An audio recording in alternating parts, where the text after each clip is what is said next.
Good morning. मैं Arvinder sir.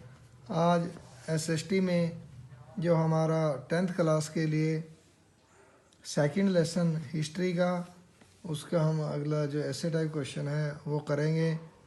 जो हमारा ऐसे टाइप क्वेश्चन है कि भारत में महात्मा गांधी जी के सत्याग्रह के प्रारंभिक प्रयासों का वर्णन कीजिए। और ये सत्याग्रह महात्मा गांधी जी को भारत की राजनीतिक दशा समझने में कहाँ तक सहायक हुए हैं। यानी इसमें सत्याग्रह के बारे में बताना है कि महात्मा गांधी जी ने सत्याग्रह किया और उन सत्याग्रह का हमारे देश के ऊपर क्या असर हुआ, वो किन किन लोगों के लिए महात्मा गांधी जी ने सत्याग्रह किया। सत्याग्रह यानी सत्य के लिए आग्रह, सत्य पर चलना, सच्चाई पर चलना। तो महात्मा गांधी जी 1915 में जब वो दक्षिण अफ्रीका से भारत के अंदर आए थे, उन्होंने दक्षिण अफ्रीका के अंदर भी एक आंदोलन चलाया था जो रंग भेद के विरोध में था। वहाँ पर रंग भेद की नीति थी, तो उसको समाप्त करने के लिए महात्मा गांधी जी ने यह आंदोलन चलाया था। और 1915 में वो भारत आए और उन्होंने पूरे भारत का भ्रमण किया। और भ्रमण करने के बाद भारत की जो भी समस्याएं हैं उनको उन्होंने देखा और उसके बाद सत्याग्रह शुरू किए। तो सबसे पहले महात्मा गांधी जी ने चंपारण सत्याग्रह किया। चंपारण जो है वो बिहार के अंदर है। तो वहाँ पर महात्मा गांधी जी ने सन 1916 में पहला सत्याग्रह किया। ये जो 1916 का जो सत्याग्रह है, ये महात्मा गांधी जी ने उन किसानों के लिए किया जिन पर नील की खेती करने के लिए जो है यूरोपीय लोग दबाव डालते थे। वो ये भारतीय किसानों पर दबाव डालते थे कि भारतीय किसान जो है वो 3/20 भाग पर नील की खेती करें और खरीद द्वारा उनको उचित दामों पर उन्हें बेचा जाता था। यानी जो खरीदार चाहते थे उसी दाम पर उनको बेचना पड़ता था।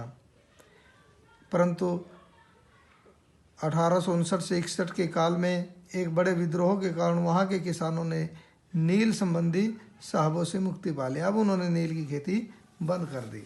सेकंड हमारा है अहमदाबाद में मजदूरों की हड़ताल, यानी अहमदाबाद सत्याग्रह। ये 1918 में चलाया गया महात्मा गांधी जी के द्वारा। ये सत्याग्रह महात्मा गांधी जी ने जो है मजदूरों और मिल मालिकों के विवाद में हस्तक्षेप किया। वहाँ पर मजदूरों का और मिल मालिकों का जो है आपस में विरोध चल रहा था। उन्होंने मजदूरों को राय दी कि वे मजदूरी में 35% की वृद्धि की मांग करें और इसके लिए वो हड़ताल करें। परंतु उन्होंने एक बात जोर देकर कही कि हड़ताल के दौरान मजदूर मालिकों के विरुद्ध हिंसा का प्रयोग ना करें, क्योंकि महात्मा गांधी जी सदा ये मानते थे कि हिंसा जो है वो नहीं होनी चाहिए, अहिंसा के बल पर ही हमें अपनी बात को रखना चाहिए। मजदूरों के हड़ताल जारी रखने के संकल्प को बल देने के लिए महात्मा गांधी जी ने आमरण अनशन किया, यानी भूख हड़ताल पर वो बैठ गए और इसका मिल मालिकों के ऊपर बहुत दबाव पड़ा और उन्होंने 35% वृद्धि जो है मजदूरी में कर दी।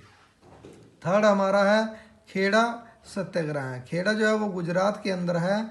ये सत्याग्रह महात्मा गांधी जी ने 1917 में किया और ये जो है ये इस महात्मा गांधी जी ने ये सत्याग्रह इसलिए किया कि सरकार ने लगान छोड़ने से साफ इनकार कर दिया, क्योंकि जो किसानों की फसल जो वो चौपट हो गई थी, ख़त्म हो गई थी। और ये किसान ये चाहते थे कि उनको लगान में छूट मिलनी चाहिए, परंतु सरकार जो है लगान छोड़ने के लिए तैयार नहीं थी। तो महात्मा गांधी जी ने किसानों का साथ दिया और उन्होंने किसानों को परामर्श दिया कि जब तक लगान में छूट नहीं मिलेगी वे लगान देना बंद कर दें।